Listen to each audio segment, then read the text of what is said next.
యూట్యూబ్లో ఒకటి తప్పు చేస్తే ఇండస్ట్రీ అంతా ముందుకు వచ్చారు కదా, మీలో ఒకడు కాదు, మిమ్మల్ని రిప్రజెంట్ చేసే ఒకడు. అవును, he is representing all the Tollywood as a president. ఆయన సొంత లాభాల కోసం ఆయన మూవీ ప్రమోట్ చేసుకోవడానికి ఇక్కడ బ్లాక్మెయిల్ చేస్తున్నప్పుడు మీరు ఆయన క్వశ్చన్ చేయరా? Why are you not people talking? None of you are talking. Balakrishna garu, Pawan Kalyan garu, అందరు he is representing everyone కదా, చిరంజీవి గారు అందరినీ. Why is nobody questioning about this అంటే వీడియో చేసినాను. క్రియేటర్స్ కూడా మాడాను, సార్ బాబు అన్నా ఇది నా పర్సనల్ ఇష్యూనో ల్యాండ్ ఇష్యూనో కాదు, మనలో ఒకడికి ఇబ్బంది పడుతుందని నేను మాడినా. ఇప్పుడు నా మీదకి వస్తున్నారు జనాలు. సో ఇది మనందరం ఫైట్ చేయాల్సింది. మనం యూట్యూబ్లో ఉంటే ఫేస్ తీసుకోవాల్సిన అబ్యూస్ చేస్తున్నారని ఫైట్ చేస్తున్నాను నేను. So let us fight together no అని మా పిలిచినప్పుడు బార్బెల్ బిర్యానీ అన్న ఫస్ట్ వీడియో చేశారు బ్రో.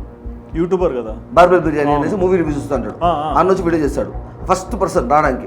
తర్వాత వితిన్ సినీ వీడియో చేసినాడు, తర్వాత విఆర్ రాజా అన్న 2 వీడియోస్ చేశాడు. ఇప్పటికే వీడియోస్ అలాగే ఉన్నాయి, అన్ని వచ్చాయి, స్ట్రాంగ్గా వెళ్తున్నాయి అన్న టైంలో ఇంకా వీళ్ళు ఆగట్లేదు, అందరూ కొలాబరేట్ చేసి వస్తున్నారు ముందుకి, ఇష్యూని క్వశ్చన్ చేస్తున్నారు, నా విషయం బయటపడుతుంది అనుకునేసి ఒక ఫ్రైడే ఈవినింగ్ 2 కానిస్టేబుల్స్ ఇంటికి వచ్చారు, మీ ఇంటికి పోలీసులు డైరెక్ట్. ఎందుకు వచ్చి వాళ్ళ లోపల రాగానే ఎవరు చంద్రరాజ్ అంటే నేనే అంటే లేచి బయలుదేరు అంట. దేనికి సార్ అంటే చెప్పాల్సిన అవసరం లేదు. పూర నా ఇంటికి వచ్చి నన్ను తీసుకుపోతా, చెప్పాల్సిన అవసరం లేదంటే ఏంది చెప్పాలి కదా, కనీసం ఏం చేయాలో ఏం చేసినాడు అంటే నీ మీద కేసు పెట్టారు, ఎవరు చెప్పాల్సిన అవసరం లేదు, ముందు లేచి బయలుదేరు.